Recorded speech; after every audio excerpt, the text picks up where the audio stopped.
हरे कृष्णा। जय श्री हरि। ओम नमः शिवाय। प्रिय भक्तजनों, आज बृहस्पतिवार के दिन आप बृहस्पति देव की बड़ी ही दुर्लभ कथा सुनेंगे। इस कथा को सुनने से भक्तों की सभी मनोकामनाएं भगवान बृहस्पति देव की कृपा से पूर्ण हो जाती हैं। तो आइए बड़ी ही श्रद्धा और प्रसन्न चित्त मन से इस कथा को सुनते हैं। भारतवर्ष में एक प्रतापी और दानी राजा राज्य करता था। वह नित्य गरीबों और ब्राह्मणों की सहायता करता था। यह बात उसकी रानी को अच्छी नहीं लगती थी। वह न ही गरीबों को दान देती, न ही भगवान का पूजन करती थी और राजा को भी दान देने से मना किया करती थी। एक दिन राजा शिकार खेलने वन को गए हुए थे, तो रानी महल में अकेली थी। उसी समय बृहस्पति देव साधु वेश में राजा के महल में भिक्षा लेने के लिए गए और भिक्षा मांगी, तो रानी ने भिक्षा देने से इनकार कर दिया और कहा, हे साधु महाराज, मैं तो दान पुण्य से तंग आ गई हूँ। मेरा पति सारा धन लुटाते रहते हैं। मेरी इच्छा है कि हमारा धन नष्ट हो जाए, फिर न रहेगा बांस, न बजेगी बांसुरी। साधु ने कहा, देवी तुम तो बड़ी विचित्र हो। धन संतान तो सभी चाहते हैं, पुत्र और लक्ष्मी तो पापी के घर भी होने चाहिए। यदि तुम्हारे पास अधिक धन है तो भूखों को भोजन दो, प्यासों के लिए प्याऊ बनवाओ, मुसाफिरों के लिए धर्मशालाएं खुलवाओ। जो निर्धन अपनी कुंवारी कन्याओं का विवाह नहीं कर सकते, उनका विवाह करा दो। ऐसे और कई काम हैं जिनके करने से तुम्हारा यश लोक और परलोक में फैलेगा। परंतु रानी पर उपदेश का कोई प्रभाव नहीं पड़ा। वह बोली, महाराज आप मुझे कुछ न समझाएं, मैं ऐसा धन नहीं चाहती जो हर जगह बांटती फिरूं। साधु ने उत्तर दिया, यदि तुम्हारी ऐसी इच्छा है तो तथास्तु। तुम ऐसा करना कि बृहस्पतिवार को घर लीपकर पीली मिट्टी से अपना सिर धोकर स्नान करना, भट्टी चढ़ाकर कपड़े धोना। ऐसा करने से आपका सारा धन नष्ट हो जाएगा। इतना कहकर वह साधु महाराज वहाँ से आलोक हो गए और साधु के अनुसार कही बातों को पूरा करते हुए रानी को केवल 3 बृहस्पतिवार ही बीते थे कि उसकी समस्त धन संपत्ति नष्ट हो गई। भोजन के लिए राजा का परिवार तरसने लगा। तब एक दिन राजा ने रानी से बोला कि हे रानी, तुम यहीं रहो, मैं दूसरे देश को जाता हूँ, क्योंकि यहाँ पर सभी लोग मुझे जानते हैं, इसलिए मैं कोई छोटा कार्य नहीं कर सकता। ऐसा कहकर राजा परदेश चला गया। वहाँ वह जंगल से लकड़ी काट कर लाता और शहर में बेचता था। इस तरह वह अपना जीवन व्यतीत करने लगा। इधर राजा के परदेश जाते ही रानी और दासी दुखी रहने लगी। एक बार जब रानी और दासी को 7 दिन तक बिना भोजन के रहना पड़ा, तो रानी ने अपनी दासी से कहा, हे दासी, पास ही के नगर में मेरी बहन रहती है, वह बड़ी धनवान है, तू उसके पास जा और कुछ लेकर आ, ताकि थोड़ा बहुत गुजार बसर हो सके। रानी दासी की बहन के पास गई। उस दिन गुरुवार था और रानी की बहन उस समय बृहस्पतिवार व्रत की कथा सुन रही थी। दासी ने रानी की बहन को अपनी रानी का संदेश दिया, लेकिन रानी की बड़ी बहन ने कोई उत्तर नहीं दिया। जब दासी को रानी की बहन से कोई उत्तर नहीं मिला, तो वह बहुत दुखी हुई और उसे क्रोध भी आया। दासी ने वापस आकर रानी को सारी बात बता दी। सुनकर रानी ने अपने भाग्य को कोसा। उधर रानी की बहन ने सोचा कि मेरी बहन की दासी आई थी, परंतु मैं उससे नहीं बोली, इससे वह बहुत दुखी हुई होगी। कथा सुनकर और पूजन समाप्त करके वह अपनी बहन के घर आई और कहने लगी, हे बहन, मैं बृहस्पतिवार का व्रत कर रही थी, तुम्हारी दासी मेरे घर आई थी, परंतु जब तक कथा होती है तब तक न तो उठते हैं और न ही बोलते हैं, इसलिए मैं नहीं बोली। कहो दासी क्यों गई थी? रानी बोली, बहन तुमसे क्या छिपाऊं, हमारे घर में खाने तक को अनाज नहीं था। ऐसा कहते कहते रानी की आंखें भर आई।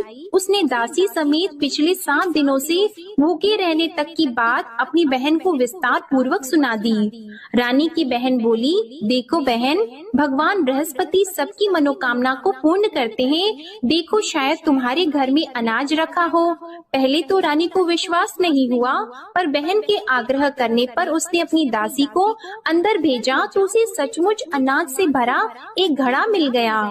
यह देखकर दासी को बड़ी हैरानी हुई। दासी रानी से कहने लगी, हे रानी, जब हमको भोजन नहीं मिलता तो हम व्रत ही तो करते हैं, इसलिए क्यों न इनसे व्रत और कथा की विधि पूछ ली जाए ताकि हम भी व्रत कर सकें। तब रानी ने अपनी बहन से बृहस्पतिवार व्रत के बारे में पूछा।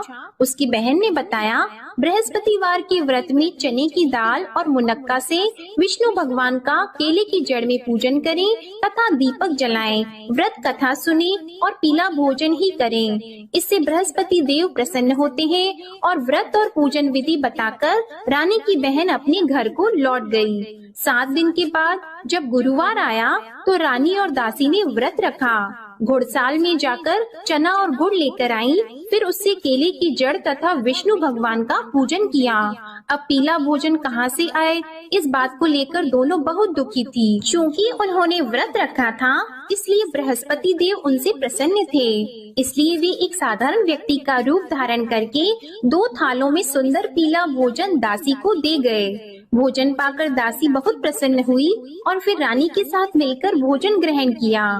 उसके बाद वे सभी गुरुवार को व्रत और पूजन करने लगी। बृहस्पति भगवान की कृपा से उनके पास फिर से धन संपत्ति आ गई, परंतु रानी फिर से पहले की तरह आलस्य करने लगी।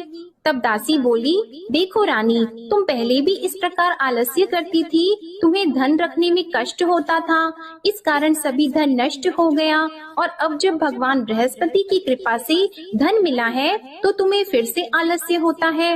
रानी को समझाते हुए दासी कहती है कि बड़ी मुसीबतों के बाद हमने यह धन पाया है, इसलिए हमें दान पुण्य करना चाहिए, भूखे मनुष्यों को भोजन कराना चाहिए और धन को शुभ कार्यों में खर्च करना चाहिए, जिससे तुम्हारे कुल का यश बढ़ेगा, स्वर्ग की प्राप्ति होगी और पितृ प्रसन्न होंगे।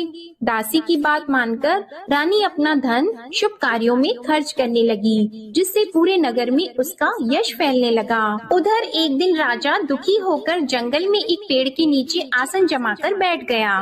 वह अपनी दशा को याद करके व्याकुल होने लगा। बृहस्पतिवार का दिन था। एकाएक उसने देखा कि निर्जन वन में एक साधु प्रकट हुए। वह साधु वेश में स्वयं बृहस्पति देवता थे। लकड़हारे के सामने आकर बोले, हे लकड़हारे, इस सुनसान जंगल में तू इतना चिंता मग्न क्यों बैठा है? लकड़हारे ने दोनों हाथ जोड़कर प्रणाम किया और उत्तर दिया, महात्मा जी, आप सब कुछ जानते हैं, मैं क्या कहूँ। यह कहकर रोने लगा और साधु को अपनी आत्म कथा सुनाई। महात्मा जी ने कहा, तुम्हारी स्त्री ने बृहस्पतिवार के दिन बृहस्पति भगवान का निरादर किया है, जिसके कारण रुष्ट होकर उन्होंने तुम्हारी यह दशा कर दी। अब तुम चिंता को दूर करके मेरे कहने पर चलो तो तुम्हारे सब कष्ट दूर हो जाएंगे और भगवान पहले से भी अधिक संपत्ति देंगे। तुम बृहस्पति के दिन कथा किया करो, 2 पैसे के चने मुनक्का लाकर उसका प्रसाद बनाओ और शुद्ध जल से लोटे में शक्कर मिलाकर अमृत तैयार करो। कथा के पश्चात अपने सारे परिवार और सुनने वाले प्रेमियों में अमृत व प्रसाद को बांटकर खुद भी ग्रहण करो। ऐसा करने से भगवान तुम्हारी सब मनोकामनाएं पूरी करेंगे। साधु के ऐसे वचन सुनकर लकड़हारा बोला, हे प्रभु, मुझे लकड़ी बेचकर इतना पैसा नहीं मिलता जिससे भोजन के उपरांत कुछ बचा सकूं। मैंने रात्रि में अपनी स्त्री को व्याकुल देखा है, मेरे पास कुछ भी नहीं जिससे मैं उसकी खबर मंगा सकूं। और फिर मैं बृहस्पति देव की क्या कहानी सुनूं? मुझको तो कुछ भी मालूम नहीं है। साधु ने कहा, हे लकड़हारी, तुम किसी बात की चिंता मत करो। बृहस्पतिवार के दिन तुम रोजाना की तरह लकड़ियाँ लेकर शहर को जाओ। तुमको रोज से दुगुना धन प्राप्त होगा, जिससे तुम भली भांति भोजन कर लोगे और बृहस्पति देव की पूजा का सामान भी आ जाएगा। बृहस्पति देव की कथा इस प्रकार है, सुनो। प्राचीन काल में एक ब्राह्मण रहता था। वह बहुत निर्धन था। उसकी कोई संतान नहीं थी। उसकी स्त्री बहुत मलिनता के साथ रहती थी। वह स्नान नहीं करती, किसी देवता का पूजन नहीं करती। इससे ब्राह्मण देवता बड़े दुखी थे। बेचारे बहुत कुछ कहते थे, किंतु उसका कुछ परिणाम नहीं निकला। भगवान की कृपा से ब्राह्मण की स्त्री के कन्या रूपी रत्न पैदा हुआ। कन्या बड़ी होने पर प्रातः स्नान करके विष्णु भगवान का जाप और बृहस्पतिवार का व्रत करने लगी। अपने पूजन पाठ को समाप्त करके विद्यालय जाती तो अपनी मुट्ठी में जौ भर के ले जाती और पाठशाला के मार्ग में डालती जाती। तब ये जौ स्वर्ण के हो जाते तो लौटते समय उनको बीन कर घर ले आती। एक दिन वह बालिका सूप में उस सोने के जौ को फटक कर साफ कर रही थी कि उसके पिता ने देख लिया और कहा, हे बेटी, सोने के जौ के लिए सोने का सूप होना चाहिए। दूसरे दिन बृहस्पतिवार था। इस कन्या ने व्रत रखा और बृहस्पति देव से प्रार्थना करके कहा, मैंने आपकी पूजा सच्चे मन से की है तो मेरे लिए सोने का सूप दे दो। बृहस्पति देव ने उसकी प्रार्थना स्वीकार कर ली। रोजाना की तरह वह कन्या जौ फैलाती हुई जाने लगी। जब लौटकर जौ बीन रही थी तो बृहस्पति देव की कृपा से सोने का सूप मिला। उसे वह घर ले आई और उसमें जौ साफ करने लगी, परंतु उसकी माँ का वही ढंग रहा। एक दिन की बात है कि वह कन्या सोने के सूप में जौ साफ कर रही थी। उस समय उस शहर का राजपुत्र वहाँ से होकर निकला। इस कन्या के रूप और कार्य को देखकर मोहित हो गया और अपने घर आकर भोजन और जल त्याग कर उदास होकर लेट गया। राजा को इस बात का पता लगा तो अपने प्रधानमंत्री के साथ उसके पास गए और बोले, हे बेटा, तुम्हें किस बात का कष्ट है? किसी ने तुम्हारा अपमान किया है अथवा और कोई कारण हो सो कहो, मैं वही कार्य करूँगा जिससे तुम्हें प्रसन्नता हो। अपने पिता की राजकुमार ने बातें सुनी तो वह बोला, मुझे आपकी कृपा से किसी बात का दुख नहीं है। किसी ने मेरा अपमान नहीं किया है, परंतु मैं उस लड़की से विवाह करना चाहता हूँ जो सोने के सूप में जौ साफ कर रही थी। यह सुनकर राजा आश्चर्य में पड़ गया और बोला, हे बेटा, इस तरह की कन्या का पता तुम ही लगाओ, मैं उसके साथ तेरा विवाह अवश्य ही करवा दूंगा। राजकुमार ने उस लड़की के घर का पता बताया। तब मंत्री उस लड़की के घर गए और ब्राह्मण देवता को सभी हाल बताया। ब्राह्मण देवता राजकुमार के साथ अपनी कन्या का विवाह करने के लिए तैयार हो गए तथा विधि विधान के अनुसार ब्राह्मण की कन्या का विवाह राजकुमार के साथ हो गया। कन्या के घर से जाते ही पहले की भांति उस ब्राह्मण देवता के घर में गरीबी का निवास हो गया। अब भोजन के लिए भी अन्न बड़ी मुश्किल से मिलता था। एक दिन दुखी होकर ब्राह्मण देवता अपनी पुत्री के पास गए। बेटी ने पिता की दुखी अवस्था को देखा और अपनी माँ का हाल पूछा। तब ब्राह्मण ने भी सभी हाल कहा। कन्या ने बहुत सा धन देकर अपने पिता को विदा कर दिया।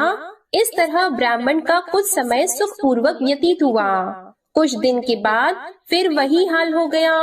ब्राह्मण फिर अपनी कन्या के यहाँ गया और सारा हाल कहा तो लड़की बोली, हे पिताजी, आप माताजी को यहाँ ले आओ, मैं उन्हें विधि बता दूंगी जिससे उनकी गरीबी दूर हो जाए। वह ब्राह्मण देवता अपनी स्त्री को साथ लेकर पहुँचे तो अपनी माँ को समझाने लगी कि हे माँ, तुम प्रातः काल प्रथम स्नान आदि करके विष्णु भगवान का पूजन करो तो सब दरिद्रता दूर हो जाएगी। परंतु उसकी माँ ने एक भी बात नहीं मानी और प्रातः काल उठकर अपनी पुत्री के बच्चों की झूठन को खा लिया।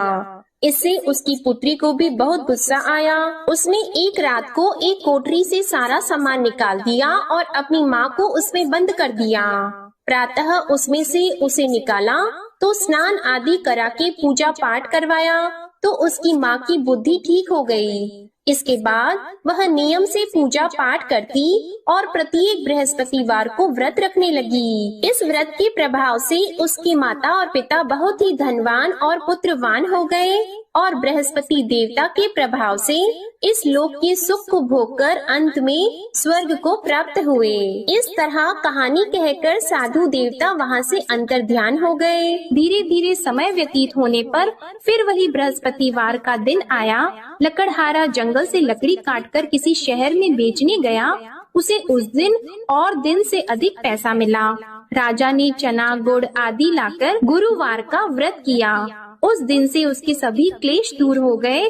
परंतु जब दोबारा गुरुवार का दिन आया तो बृहस्पतिवार का व्रत करना भूल गया। इस कारण बृहस्पति भगवान नाराज हो गए। उस दिन उस नगर के राजा ने विशाल यज्ञ का आयोजन किया था तथा शहर में ये घोषणा करा दी कि कोई भी मनुष्य अपने घर में भोजन न बनवाए, न आग जलाए। समस्त जनता मेरे यहाँ भोजन करने आए। इस आज्ञा को जो न मानेगा उसे फांसी की सजा दी जाएगी। इस तरह की घोषणा संपूर्ण नगर में करवा दी गई। राजा की आज्ञा के अनुसार शहर के सभी लोग भोजन करने गए, लेकिन लकड़हारा कुछ देर से पहुँचा, इसलिए राजा उसको अपने साथ घर लेके गए और ले जाकर भोजन करा रहे थे तो रानी की दृष्टि उस खूंटी पर पड़ी जिस पर उसका हार लटका हुआ था। वह वहाँ पर दिखाई नहीं दिया। रानी ने निश्चय किया कि मेरा हार इस मनुष्य ने चुरा लिया है। उसी समय सिपाहियों को बुलाकर उसको कारागार में डलवा दिया। जब लकड़हारा कारागार में पड़ गया और बहुत दुखी होकर विचार करने लगा कि न जाने कौन से पूर्व जन्म के कर्म से मुझे यह दुख प्राप्त हुआ है, और उसी साधु को याद करने लगा जो कि जंगल में मिला था। उसी समय तत्काल बृहस्पति देव साधु के रूप में प्रकट हुए और उसकी दशा को देखकर कहने लगे, अरे मूर्ख, तूने बृहस्पति देव की कथा नहीं करी, इस कारण तुझे दुख प्राप्त हुआ है। अब चिंता मत कर, बृहस्पतिवार के दिन कारागार के दरवाजे पर 4 पैसे पड़े मिलेंगे, उनसे तू बृहस्पति देव की पूजा करना, तेरे सभी कष्ट दूर हो जाएंगे। बृहस्पतिवार के दिन उसे 4 पैसे मिले। लकड़हारे ने कथा कही। उसी रात्रि को बृहस्पति देव ने उस नगर के राजा को स्वप्न में कहा, हे राजा, तुमने जिस आदमी को कारागार में बंद कर दिया है वह निर्दोष है, वह राजा है, उसे छोड़ देना। रानी का हार उसी खूंटी पर लटका है, अगर तू ऐसा नहीं करेगा तो मैं तेरे राज्य को नष्ट कर दूंगा। इस तरह रात्रि के स्वप्न को देखकर राजा प्रातः काल उठा और खूंटी पर हार देखकर लकड़हारे को बुलाकर क्षमा मांगी और लकड़हारे को योग्य सुंदर वस्त्र आभूषण देकर विदा कर दिया। बृहस्पति देव की आज्ञा के अनुसार लकड़हारा अपने नगर को चल दिया। राजा जब अपने नगर के निकट पहुंचा तो उसे बड़ा आश्चर्य हुआ। नगर में पहले से अधिक बाग, तालाब, कुएं तथा बहुत सी धर्मशाला, मंदिर आदि बन गई हैं। राजा ने पूछा, यह किसका बाग और धर्मशाला है? तब नगर के सब लोग कहने लगे, यह सब रानी और बंदी के हैं। तो राजा को आश्चर्य हुआ और गुस्सा भी आया। जब रानी ने यह खबर सुनी कि राजा आ रहे हैं तो उन्होंने दासी से कहा, हे दासी, देख राजा हमको कितनी बुरी हालत में छोड़ गए थे। हमारी ऐसी हालत देखकर वह लौट न जाएं, इसलिए तू दरवाजे पर खड़ी हो जा। आज्ञा के अनुसार दासी दरवाजे पर खड़ी हो गई। राजा आए तो उन्हें अपने साथ लेकर आई। तब राजा ने क्रोध करके अपनी रानी से पूछा कि यह धन तुम्हें कैसे प्राप्त हुआ है? तब उन्होंने कहा, हमें यह सब धन बृहस्पति देव के इस व्रत के प्रभाव से प्राप्त हुआ है। राजा ने निश्चय किया कि 7 रोज बाद तो सभी बृहस्पति देव का पूजन करते हैं, परंतु मैं प्रतिदिन दिन में 3 बार कहानी और रोज व्रत किया करूँगा। अब हर समय राजा के दुपट्टे में चने की दाल बंदी रहती और दिन में 3 बार कहानी कहते। एक रोज राजा ने विचार किया कि चलो अपनी बहन के यहाँ हो आवे। इस तरह निश्चय करके राजा घोड़े पर सवार होकर अपनी बहन के यहाँ को चलने लगा। मार्ग में उसने देखा कि कुछ आदमी एक मुर्दे को लिए जा रहे हैं। उन्हें रोककर राजा कहने लगा, अरे भाइयों, मेरी बृहस्पति देव की कथा सुन लो। वे बोले, लो हमारा तो आदमी मर गया है, इसको अपनी कथा की पड़ी है। परंतु कुछ आदमी बोले, अच्छा कहो, हम तुम्हारी कथा भी सुनेंगे। राजा ने दाल निकाली और जब कथा आधी हुई थी कि मुर्दा हिलने लग गया, और जब कथा समाप्त हो गई तो राम राम करके मनुष्य उठकर खड़ा हो गया। आगे मार्ग में उसे एक किसान खेत में हल चलाता मिला तो राजा ने उसे देखकर बोला, अरे भैया, तुम मेरी बृहस्पतिवार की कथा सुन लो। किसान बोला, जब तक मैं तेरी कथा सुनूंगा तब तक 4 हरैया जोत लूंगा। जा अपनी कथा किसी और को सुनाना। इस तरह राजा आगे चलने लगा। राजा के हटते ही बैल पछाड़ खाकर गिर गए और किसान के पेट में बड़ी जोर का दर्द होने लगा। उस समय उसकी माँ रोटी लेकर आई और उसने जब यह देखा तो अपने पुत्र से सब हाल पूछा और बेटे ने सभी हाल कह दिया। तो बुढ़िया दौड़ी दौड़ी उस घुड़सवार के पास गई और उससे बोली कि मैं तेरी कथा सुनूंगी, तू अपनी कथा मेरे खेत पर चलकर ही कहना। राजा ने बुढ़िया के खेत पर जाकर कथा कही, जिसके सुनते ही वह बैल उठकर खड़े हुए तथा किसान के पेट का दर्द भी बंद हो गया। राजा अपनी बहन के घर पहुंचा। बहन ने भाई की खूब मेहमानी की। दूसरे रोज प्रातः काल राजा जगा तो वह देखने लगा कि सब लोग भोजन कर रहे हैं। राजा ने अपनी बहन से कहा, ऐसा कोई मनुष्य है जिसने भोजन नहीं किया हो? मेरे बृहस्पतिवार की कथा सुन ले। बहन बोली, हे भैया, यह देश ऐसा है कि पहले यहाँ लोग भोजन करते हैं, बाद में अन्य काम करते हैं। अगर कोई पड़ोस में हो तो देख आऊं। वह ऐसा कहकर देखने चली गई, परंतु उसे कोई ऐसा व्यक्ति नहीं मिला जिसने भोजन न किया हो। अतः वह एक कुम्हार के घर गई जिसका लड़का बीमार था। उसे मालूम हुआ कि उनके यहाँ 3 रोज से किसी ने भोजन नहीं किया है। रानी ने अपने भाई की कथा सुनने के लिए कुम्हार से कहा। वह तैयार हो गया। राजा ने जाकर बृहस्पतिवार की कथा कही, जिसको सुनकर उसका लड़का ठीक हो गया। अब तो राजा की प्रशंसा होने लगी। एक रोज राजा ने अपनी बहन से कहा कि हे बहन, हम अपने घर को जाएंगे, तुम भी तैयार हो जाओ। राजा की बहन ने अपनी सास से कहा तो सास ने कहा, हाँ चली जा, परंतु अपने लड़कों को मत ले जाना, क्योंकि तेरे भाई की कोई औलाद नहीं है। बहन ने अपने भैया से कहा, हे भैया, मैं तो चलूंगी पर कोई बालक नहीं चलेगा। तो राजा बोला, जब कोई बालक नहीं चलेगा तब तुम ही क्या करोगी? बड़े दुखी मन से राजा अपने नगर को लौट आया। राजा ने अपनी रानी से कहा, हम निर्वंशी हैं, हमारा मुंह देखने का धर्म नहीं है और कुछ भोजन आदि नहीं किया है। रानी बोली, हे प्रभु, बृहस्पति देव ने हमें सब कुछ दिया है, वह हमें औलाद अवश्य देंगे। उसी रात को बृहस्पति देव ने राजा से स्वप्न में कहा, हे राजा उठो, सभी सोच त्याग दो, तेरी रानी गर्भ से है। राजा को यह बात सुनकर बड़ी खुशी हुई। 9वें महीने में उसके गर्भ से एक सुंदर पुत्र पैदा हुआ। तब राजा बोला, हे रानी, स्त्री बिना भोजन के रह सकती है, पर बिना कहे नहीं रह सकती। जब मेरी बहन आएगी तुम उससे कुछ मत कहना। रानी ने सुनकर हाँ कर दिया। जब राजा की बहन ने यह शुभ समाचार सुना तो वह बहुत खुश हुई और बधाई लेकर अपने भाई के यहाँ आई। तभी रानी ने कहा, घोड़ा चढ़कर तो नहीं आई है, गधा चढ़कर आई है। राजा की बहन बोली, भाभी, मैं इस प्रकार न कहती तो तुम्हें औलाद कैसे मिलती? बृहस्पति देव ऐसे ही हैं, जैसी जिसके मन में कामनाएं हैं सभी को पूर्ण करते हैं। जो सद्भावना पूर्वक बृहस्पतिवार का व्रत करता है एवं कथा पढ़ता है अथवा सुनता है, दूसरों को सुनाता है, बृहस्पति देव उनकी सभी मनोकामनाएं पूर्ण करते हैं। बृहस्पति देव उनकी सदैव रक्षा करते हैं। जो संसार में सद्भावना और सच्चे हृदय से बृहस्पति देव का पूजन करते हैं, उनकी सभी मनोकामनाएं उसी प्रकार पूर्ण होती हैं, जैसे राजा और रानी ने बृहस्पति देव की कथा का गुणगान किया। उनकी सभी इच्छाएं बृहस्पति देव ने पूर्ण की। मनुष्य को हृदय से उनका मनन करते हुए जयकारा करना चाहिए। तो प्रेम से बोलिए, बृहस्पति देव की जय, विष्णु भगवान की जय, समस्त देवी देवताओं की जय। अब आप भगवान बृहस्पति देव की आरती श्रवण कीजिए। ओम जय बृहस्पति देवा, ओम जय बृहस्पति देवा, छिन्न छिन्न भोग लगाऊं, कदली फल मेवा। ओम जय बृहस्पति देवा, तुम पूर्ण परमात्मा, तुम अंतर्यामी, जगत पिता जगदीश्वर, तुम सबके स्वामी। ओम जय बृहस्पति देवा, चरणामृत निज निर्मल, सब पातक हरता, सकल मनोरथ दायक, कृपा करो भरता।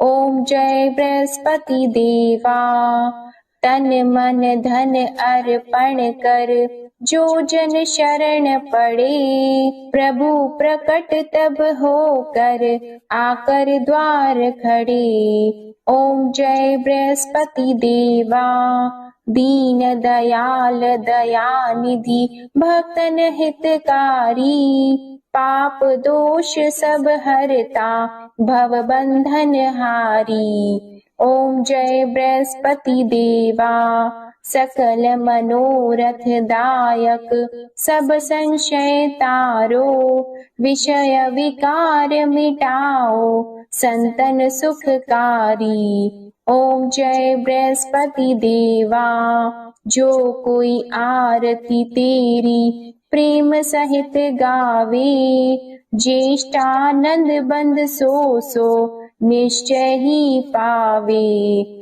ओम जय बृहस्पति देवा, ओम जय बृहस्पति देवा। प्रेम से बोलिए भगवान बृहस्पति देव की जय। बोलिए भगवान श्री लक्ष्मी नारायण जी की जय। आपको आज की कथा पसंद आए, आरती पसंद आए तो वीडियो को लाइक कीजिएगा, शेयर कीजिएगा, कमेंट में भगवान बृहस्पति देव जी की जय लिखिएगा और चैनल को भी सब्सक्राइब कीजिएगा। इसी के साथ आज आप हमारी चैनल पर माघ मास महात्म्य की कथा और जया एकादशी व्रत कथा भी जरूर सुनिएगा। प्रेम से बोलिए भगवान श्री बृहस्पति देव की जय।